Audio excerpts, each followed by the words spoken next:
Rich Nadler was never afraid of setting the record straight. I met him first time 15 years ago in the Ron Freeman campaign in 1994. And I remember going out to breakfast with him, and I've been sort of admiring him from afar. He was writing Casey Jones, which is this wild, dense newspaper filled with all kinds of stuff, just relentless stuff.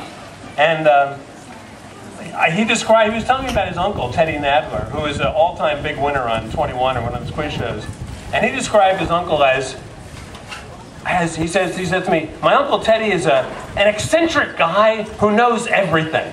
And I said to Rich, I said, he's an eccentric guy who knows everything? I said, what could he possibly be like? Because Rich is an eccentric guy who knows everything and wasn't afraid to get in your face and tell you that. I don't know, maybe it was about 10 or so years ago, we were at a meeting for the Zenith Boosters. We were on the board, and someone, and we used to, Rich was a movie fan, and I was too, and we used to do an annual Top 10 Movies Award, and he called it the Ronnies, and then Rich had the idea to go public with the Ronnies, to make it a big show, like a counter Oscar. And someone at the table said, you can't do that, we can't pull that off, the Oscar is 6 weeks from now.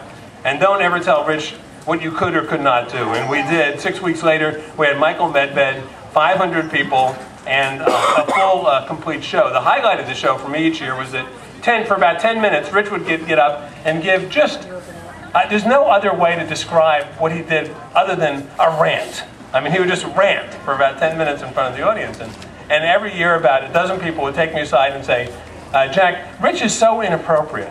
You really can't have him do that every year. And I would tell them, I would say, we have plenty of appropriate Republicans. What we need is someone who is defiantly inappropriate. And that was Rich Nadler. Sometimes. And Rich could be inappropriate even, he wasn't afraid to take you on your own issues, as he did sometimes pretty famously. About a year ago, I got on one issue, and many of you know what that issue was. I got an email from Phyllis Schlafly, out of the blue, a lady who I have enormous respect for, and she said, you're on the same board with Rich Nadler. I didn't know I was, but he would start boards and put people on it and do causes. And then she says, I want you to resign from that board because of Rich Nadler's stand on illegal immigration, which was different from mine and different probably from most of yours.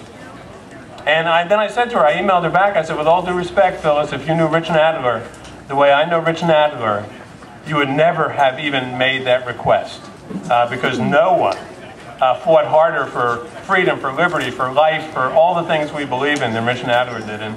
Not everyone was pleased with what General Grant had done. Some in Congress said it would be impossible to reestablish the rule of law if bloody treason were rewarded with amnesty. But the general and his president knew what they were about. They knew that the law of the land, a serious law, had been violated by so many and for so long and with so many accomplices that the rule of law simply was not going to be reestablished unless justice were tempered with mercy. Australia, Austria, Bélgica, Llámele a Barack Obama. Suiza, Tailandia. Dígale que debe disminuir impuestos.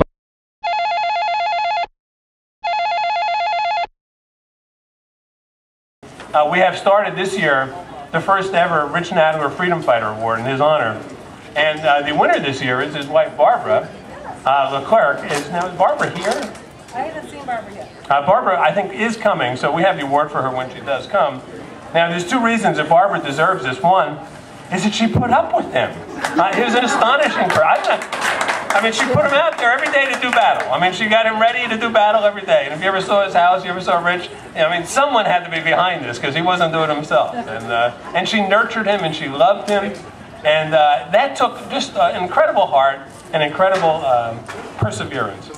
And the second thing is on her own right.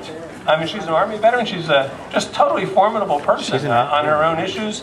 And I think it's good to see that there are couples like that. I know there's a lot of couples out here who are like that. And what we'd like to do is encourage other young people in that model. That, and Rich always said, never relent, never back up, always fight back. That's what he did. And when challenged, always fight back. Is she here? Barbara, get over here. Okay, here she comes. Barbara LeClerq.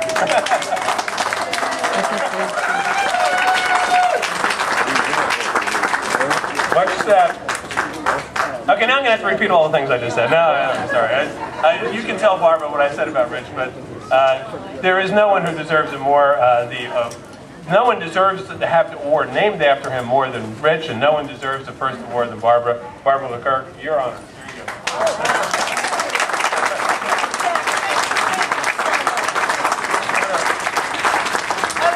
My drive down today. We're not going to talk much in this heat, but the value of perseverance, which is one thing that Richard certainly embodied, and not knowing when to quit. And I've, of course, in the last few weeks been thinking back to our early days many times. And the first time I really got involved with Richard on an effort was he came to Kansas City in the summer of '88 from his native St. Louis. And I met him about a year and a half later, after the Casey Jones was on the stands for a while and all, and became aware of his work. And in the spring, in April of 1990, he ran for the Kansas City, Missouri School Board, at large of all things. And it was quite a campaign, and volunteers were needed, of course, so they sent me out, again, very much of a novice at that time, to be at a polling place there on election day. They do electioneering, you know, at the polling places over in Missouri.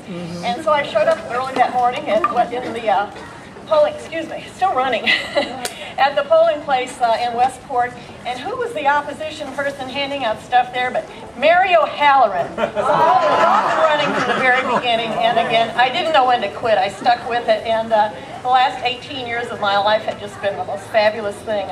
It will never be the same and never be as exciting again, of course, Jack, but this is a thrill to have and such an honor. Thank you so much on Richard's behalf. Thank you, Barb. Thank you. I'd like to read what this says for the folks. It says the Olathe Republican Party presents the 2009 Rich Nadler Freedom Fighter Award to Barbara LeClerq for your selfless commitment to freedom and your fearless effort to preserve it. Thank you. Thank you.